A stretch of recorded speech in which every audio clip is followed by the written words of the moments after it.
శ్రీ గురుభ్యో నమః. సదాశివసమారంభాం శంకరాచార్యమధ్యమాం అస్మదాచార్యపర్యంతాం వందే గురుపరంపరాం. ముందుగా ప్రత్యక్షంగా జరుగుతున్నటువంటి పరమాచార్య స్వామి వారి లీలను మీకు వివరించాలి. అదేమిటంటే, రోజు ఒక కొత్త లీల ఫేస్బుక్ ఓపెన్ చేయగానే కనిపిస్తున్నది. అంతకుముందు వేరు, కానీ ఈ మధ్యనే ఇలా డైరెక్ట్గా ఓపెన్ చేయగానే వస్తున్నది. అంటే దానికి కారణం వింటున్నటువంటి మీరు, అనగా పరమాచార్య స్వామి వారి భక్తులు, మహానుభావులు నిర్మలమైన భక్తితో వింటున్నారు. కాబట్టే మీకోసం నాకు పరమాచార్య స్వామి వారు వారి లీలను రోజు అనుగ్రహిస్తున్నారు. స్వామివారి అనుగ్రహానికి, మా గురువుగారి అనుగ్రహానికి పాత్రుడనైనందుకు నేను చాలా సంతోషిస్తూ, అచంచలమైన భక్తి విశ్వాసాలతో స్వామివారి లీలను వింటున్న మీకు కృతజ్ఞతలు తెలుపుకుంటూ ప్రారంభిస్తున్నాను. చాలా సంవత్సరాల క్రితం ఒక సాయంత్రం మహాస్వామివారి దర్శనార్థమై చాలామంది భక్తులు వేచి ఉన్నారు. పరమాచార్య స్వామివారు గది నుండి బయటకు వచ్చి భక్తుల వంక ఒకసారి చూసి గోడకు ఆనుకొని కూర్చున్నారు. భక్తులందరూ వరుసగా ఒక్కొక్కరుగా వచ్చి మహాస్వామి వారికి సాష్టాంగం చేసి వారి కష్టాలను చెప్పుకొని స్వామివారు చెప్పిన మాటలు విని ముందుకెళ్తున్నారు. ఒక మధ్య వయస్కుడైన పెద్ద మనిషి ఒకరు ఒక పిల్లాడి చెయ్యి గట్టిగా పట్టుకొని వచ్చి వరుసలో నిలబడి ఉన్నారు. అతన్ని కళ్ళలో నుండి నీరు కారి ఏరులై పారుతోంది. ఆ పిల్లవాడు ఏ చలనమూ లేక నిలబడ్డాడు. అతను పరమాచార్య స్వామి వారు ముందుకు రాగానే సాష్టాంగం చేసి చేతులు జోడించి నిలబడ్డాడు. ఆ పిల్లవాడు కూడా సాష్టాంగం చేసి నించున్నాడు. స్వామివారు అతన్ని పరిశీలనగా చూసి, ఏమప్పా, నువ్వు మైలాపూర్ ఆడిటర్ శంకరనారాయణ కదూ? ఎందుకు అంతలా ఏడుస్తున్నావు? ఏమిటి నీ సమస్య అని అడిగారు. పరమాచార్య స్వామివారు అలా అనగానే అతని దుఃఖం కట్టలు తెంచుకుంది.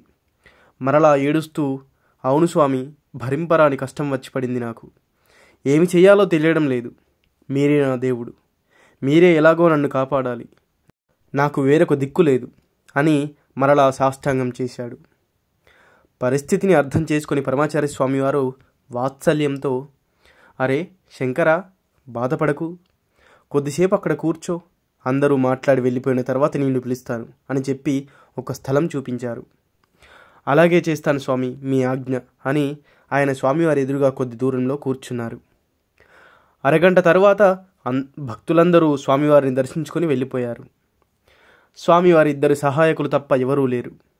ఆడిటర్ శంకరనారాయణను రమ్మన్నట్టుగా సైగ చేశారు. అతను వచ్చి మరలా సాష్టాంగం చేసి నిలబడ్డాడు. మహాస్వామివారు అతని వంక ఆప్యాయంగా చూస్తూ, శంకరా, నీ ప్రాక్టీస్ బాగా జరుగుతోంది కదా, నువ్వు బాగా పేరుగాంచిన ఆడిటర్వి, ప్రాక్టీసు గురించి అడగనవసరం లేదులే. సరే, మీ తండ్రి గారు పంచపకేశ అయ్యర్ గారు తంజావూరులో ఉన్నారు కదూ, బాగున్నారు కదా అని అడిగారు మహాస్వామి. కన్నీళ్లు తుడుచుకుంటూ ఆడిటర్ స్వామివారితో, ప్రాక్టీస్ బాగా జరుగుతోంది స్వామి, మా తల్లిదండ్రులు బొంబాయిలో ఉన్న నా తమ్ముణ్ణి చూడ్డానికి వెళ్ళారు. 2 నెలలు అయ్యింది. నాకే ఇప్పుడు కష్టం వచ్చింది. దీన్ని భరించడం నా వల్ల కావట్లేదు. మహాస్వామివారే నన్ను కాపాడాలి అని దగ్గరున్న ఆ పిల్లాడిని కౌగిలించుకొని ఏడుస్తున్నాడు. ఆ పిల్లవాని విషయంలో ఏదో జరిగి ఉంటుందని మహాస్వామివారు అర్థం చేసుకున్నారు. మహాస్వామివారు అతనితో, శంకర, ఏదేమైనా సరే మగవారు ఇలా ఏడవరాదు. సరే, ఎవరు ఈ పిల్లవాడు, నీ కుమారుడా అని అడిగారు. అవును స్వామి, నా కుమారుడే, పేరు చంద్రమౌళి. వీడి కోసమే స్వామి నా బాధ. హఠాత్తుగా దుఃఖం తన్నుకొస్తుండడంతో ఇంకా ఏమీ మాట్లాడలేకపోయాడు. స్వామివారు కంగారుగా, శంకర, ఏమి జరిగింది హఠాత్తుగా? చంద్రమౌళి పాఠశాలకు వెళ్తున్నాడా అని అడిగి, కంగారు పడకుండా ఏమి జరిగిందో సరిగ్గా చెప్పు అని అన్నారు. కళ్ళనీరు తుడుచుకొని కొద్దిగా స్థిమితపడుతూ, స్వామి, నా కుమారుడు చంద్రమౌళి మైలాపూర్లోని పిఎస్ హై స్కూల్లో 7వ తరగతి చదువుతున్నాడు. చదువులో చాలా చురుగ్గా ఉంటూ తరగతిలో ఉత్తమ విద్యార్థిగా ఉన్నాడు. 20 రోజుల క్రితం హఠాత్తుగా తన మాట పడిపోయింది స్వామి. అడిగితే తను మాట్లాడలేకపోతున్నానని సైగల ద్వారా చెబుతున్నాడు. ఆ రోజు నుండి పాఠశాలకు వెళ్ళలేదు. 2 పూటలా భోజనం చేస్తాడు, చక్కగా నిద్రపోతాడు. అవన్నీ బాగున్నాయి, కానీ మాట్లాడలేకపోతున్నాడు. నేనేం చేయగలను? మీరే కరుణించి వీడికి మాటలు ప్రసాదించాలి స్వామి అంటూ కళ్ళనీరు కారుతుండగా స్వామివారిని ప్రార్థించాడు. పరమాచార్య స్వామివారు కొద్దిసేపు మౌనంగా ఉన్నారు. తరువాత ఆడిటర్తో పరమాచార్య స్వామివారు, పిల్లలతో దేవాలయానికి వెళ్తుంటారా? చంద్రమౌళికి దేవునిపై భక్తి నమ్మకం ఉన్నాయా అని అడిగారు. వీడికి చాలా భక్తి ఉంది స్వామి. ప్రతిరోజు స్నానం చేసిన తర్వాత కందషష్ఠి కవచం, రాముడు ఆంజనేయుడు గురించి కొన్ని శ్లోకాలు చదువుకొని పాఠశాలకు వెళ్తాడు. మా ఇంట్లో కోదండరాముని పెద్ద చిత్రపటం ఉంది. అది మా తాతల కాలం నాటి తంజావూరు చిత్రపటం. రోజు ఉదయం సాయంత్రం సాష్టాంగం చేసి సీతారాముల పాదములకు నమస్కారం చేసి కళ్ళకద్దుకుంటాడు. నాకు సీతారాములంటే చాలా ఇష్టం అని తరచూ చెప్తూ ఉంటాడు. వారంలో 2-3 రోజులు వాడి తల్లితో పాటు కలిసి కపాలీశ్వర స్వామి, ఆంజనేయ స్వామి దేవాలయానికి వెళ్తుంటాడు. ఇంత మంచి పిల్లాడికి ఇలా జరిగిందని ఇక తట్టుకోలేక గట్టిగా ఏడ్చేశాడు. మహాస్వామి వారు అతన్ని సమాధానపరుస్తూ మృదు వచనాలతో అతన్ని అప్పుడప్పుడు మైలాపూర్లో జరిగే ప్రవచనాలకు తీసుకెళ్తుంటావా అని అడిగారు. వెళ్తుంటాడు స్వామి, అప్పుడప్పుడు నేనే స్వయంగా తీసుకుని వెళ్తుంటాను. వీడి మాట పడిపోక ముందు రోజు కూడా నేను వీణ్ణి రసికరంజన సభలో జరిగే రామాయణ ప్రవచనానికి తీసుకుని వెళ్ళాను. ఆశాంతం చాలా శ్రద్ధగా విన్నాడు. తర్వాతి రోజే ఇలా జరిగింది అని చెప్పాడు. స్వామివారు నవ్వుతూ, అంటే నీ ఉద్దేశం రామాయణం వినడం వల్లనే ఇలా జరిగిందనా అని అన్నారు. ఆడిటర్ లెంపలేసుకుంటూ, రామరామ, అలా కాదు స్వామి, ఆ తర్వాతి రోజే ఇలా జరిగిందని చెప్పానంతే అని అన్నాడు. సరే, ఉపన్యాసం ఎవరు చెప్పారు అని అడిగారు మళ్ళీ స్వామి. శ్రీవత్స జయరామ శర్మ స్వామి అని బదులిచ్చాడు. భేష్ భేష్, సోమదేవ శర్మ కుమారుడు, గొప్ప పండిత వంశం. సరే కానీ శంకర, ఇతన్ని వైద్యునికి చూపించావా అని అడిగారు. చూపించాను స్వామి అని బదులిచ్చాడు. ఎవరా వైద్యుడు అని మళ్ళీ అడిగారు. డాక్టర్ సంజీవి దగ్గరికి తీసుకెళ్లాను స్వామి. అన్ని పరీక్షలు చేసి ఇతని స్వరపేటిక నరములు 2 దెబ్బతిన్నాయి. ఆపరేషన్ చేస్తే సరిపోవచ్చు అని చెప్పాడు స్వామి అని బదులిచ్చాడు. ఆపరేషన్ తర్వాత ఖచ్చితంగా బాగవుతుందని చెప్పలేదా అని అడిగారు స్వామి. అతను ఆ హామీ ఇవ్వలేదు స్వామి. ఎలాగో మీరే వాడికి మాటలు వచ్చేలా చెయ్యాలి, కేవలం మీరే చెయ్యగలరు అని చెప్పి నమస్కరించాడు. పరమాచార్య స్వామివారు కొద్దిసేపు మౌనంగా అలా ఉండి ఇలా చెప్పారు. శంకర, ఒక పని చెయ్యి. పిల్లాన్ని తీసుకొని ఇక్కడి దేవాలయాన్ని సందర్శించి ప్రార్థించు. ఇక్కడే మఠంలో భోజనం చేసి రాత్రికి ఇక్కడే ఉండు. రేపు ఉదయం నీ స్నానము అనుష్ఠానము పూర్తి చేసుకొని 10 గంటలకు నా వద్దకు రా అని చెప్పారు. మహాస్వామివారి మాటలు వారిని స్వాంతానపరిచాయి. స్వామివారికి ఇద్దరూ సాష్టాంగం చేసి దేవాలయాల దర్శనానికి బయలుదేరారు. మరుసటి రోజు ఉదయం 10 గంటలకు ఆడిటర్ పిల్లాన్ని తీసుకొని పరమాచార్య స్వామివారి దర్శనానికి వచ్చాడు. శంకరనారాయణ స్వామివారికి సాష్టాంగం చేసి నిలబడ్డాడు. స్వామివారు తీక్షణంగా కొద్దిసేపు చూసి, శంకర, ఒక పని చెయ్యి. పిల్లాన్ని మైలాపూర్ కపాలీశ్వర స్వామి వారి దేవస్థానానికి తీసుకొని వెళ్ళి స్వామివారికి, అమ్మవార్లకి పూర్ణాభిషేకం చేయించి పిల్లాడితో దర్శనం చేయించు. తర్వాత ఏమి చేస్తావంటే శ్రీవత్స జయరామ శర్మ గారి సంపూర్ణ రామాయణ ప్రవచన వివరాల కోసం వేచి ఉండు. ఎక్కడైనా దేవాలయంలో కానీ లేదా సభామందిరంలో కానీ వారి ఉపన్యాసం ఉంటే సుందరకాండ నుండి సీతారామ పట్టాభిషేకం వరకు నీ కుమారునితో వినిపించు. సీతారామ పట్టాభిషేకంతో ఉపన్యాసం ముగిసిన రోజు కొన్ని అరటిపళ్ళు కొని ఆ ఉపన్యాసకుడికి ఇచ్చి వారికి ఇద్దరూ మనసులో పట్టాభిరాముణ్ణి, ఉపన్యాసకుడిని ప్రార్థిస్తూ సాష్టాంగం చేయండి. ఆ సీతారాములు మిమ్మల్ని కాపాడుతారు.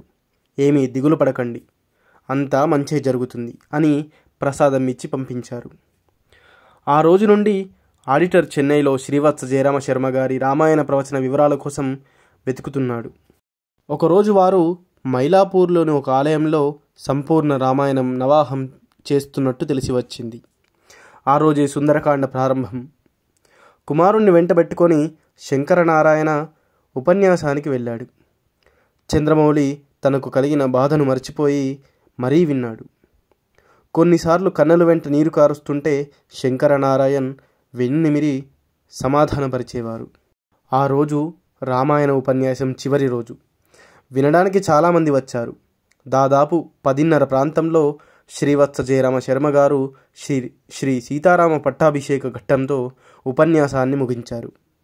ఒకరి తర్వాత ఒకరు అందరూ వారికి నమస్కరించి వెళ్ళిపోతున్నారు. వీరిద్దరూ కూడా సాష్టాంగం చేసి శంకరనారాయణ్ చంద్రమౌళికి అరటిపళ్ళు ఇచ్చి శ్రీవత్సవ జయరామ శర్మ గారికి ఇమ్మన్నారు. తండ్రి చెప్పినట్టు వాటిని ఇచ్చి పిల్లవాడు సాష్టాంగం చేశాడు. వారు ఆనందంతో ఆ పళ్ళు తీసుకొని వెనకున్న శ్రీరామ పట్టాభిషేకం పటానికి సమర్పించి అందులో 2 పళ్ళను చంద్రమౌళికి ఇచ్చి, బాబు, నువ్వు చిరకాలం సంతోషంగా ఉండు, ఈ 2 పళ్ళు నువ్వు తిను అని ఆశీర్వదించారు. ఆలయం వెలుపలికి వస్తూ చంద్రమౌళి ఆ 2 పళ్ళను తిన్నాడు. మరుసటి రోజు ఉదయం ఒక అద్భుతం జరిగింది. పళ్ళు తోముకొని హాల్లోకి వచ్చిన ఆ పిల్లవాడు గట్టిగా తన తల్లితో, అమ్మా, కాఫీ రెడీయా అని అరిచాడు. పేపర్ చదువుతున్న వాళ్ళ నాన్నగారు ఆశ్చర్యపోయారు. వంటగదిలో ఉన్న వాళ్ళ అమ్మ పరిగెత్తుకుంటూ వచ్చింది. చంద్రమౌళి అక్కడ నవ్వుతూ నిలబడ్డాడు. చంద్రమౌళి, కాఫీ తయారైందా అని అరిచింది నువ్వేనా అని పిల్లాన్ని గట్టిగా హత్తుకొని ఆనందంతో ముద్దు పెట్టుకుంది తల్లి. శంకరనారాయణ్ ఆ పిల్లాన్ని భుజాలపైకెత్తుకొని ఆనందంతో గంతులేశాడు. చంద్రమౌళి ఎప్పటిలాగే ధారాళంగా మాట్లాడాడు. తెలిసిన వారందరూ వచ్చి ఆ వార్త విని సంతోషపడ్డారు. ఆ రోజు సాయంత్రం 5:30 ప్రాంతంలో మహాస్వామి వారు ఏకాంతంలో కూర్చున్నారు. ఎక్కువ మంది భక్తులు కూడా లేరు. ఆడిటర్ శంకరనారాయణ్ వ్యానులో ఒక 10-15 మందితో కలిసి వచ్చాడు.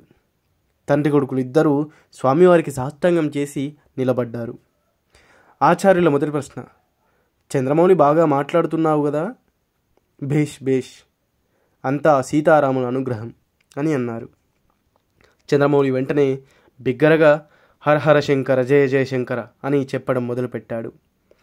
అందరూ నిలబడి అలా చూస్తూ ఉండిపోయారు. కొద్దిసేపటి తర్వాత స్వామివారు మాట్లాడారు.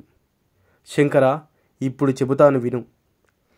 చంద్రమౌళికి ఇలా జరగడానికి వేరే ఏ కారణమూ లేదు. వీడికి సహజంగా సీతారాములపై ప్రేమ, భక్తి ఏర్పడింది. వారికి ఏమైనా జరిగితే తట్టుకోలేడు. మొదటిసారి ఉపన్యాసం విన్నప్పుడు శ్రీవత్స జయరామ శర్మ సీతాపహరణం గురించి చెబుతున్నారు కదా శంకర అని అడిగారు మహాస్వామి. ఆడిటర్ ఆశ్చర్యంతో నోరెళ్లబెట్టి నిలబడ్డాడు. అవును స్వామి, అదే స్వామి, అదే. ఆ రోజు వారు దాని గురించే చాలా ఆర్ద్రతతో ఉపన్యసించారు. స్వామివారు మరలా తను ఎంతగానో భక్తితో ఆరాధించి ప్రేమించే సీతామాతని ఒక రాక్షసుడు ఎత్తుకొని వెళ్ళిపోతూ ఉంటే తట్టుకోలేక చిన్న మానసిక ఒత్తిడికి గురయ్యి నిస్సహాయుడై మాటలు ఆగిపోయాయి. అంతే, మరింకేం కాదు. కాబట్టి దీనికి పరిష్కారం ఏంటంటే అతని చెవులతో అదే ఉపన్యాసకుని మాటలలో సీతారాములు ఒక్కటయ్యారని వింటే అతని మనస్సు కుదుటపడి అతనికి మాటలు వస్తాయి. అందుకే నేను అలా చెయ్యమని చెప్పినది. సీతారాముల దయ వలన ఇప్పుడు అంతా క్షేమంగా ఉంది. చంద్రమౌళి, నువ్వు పరమక్షేమంగా ఉంటావు అని అన్నారు. పరమాచార్య స్వామి వారి మాటలను విన్న అందరూ నిశ్చేష్టులయ్యారు. అపార కరుణాసింధుం జ్ఞానదం శాంతరూపిణం శ్రీ చంద్రశేఖర గురుం ప్రణమామి ముదాన్వహం. సర్వం శ్రీ గురు దివ్యచరణారవిందార్పణమస్తు. స్వస్తి.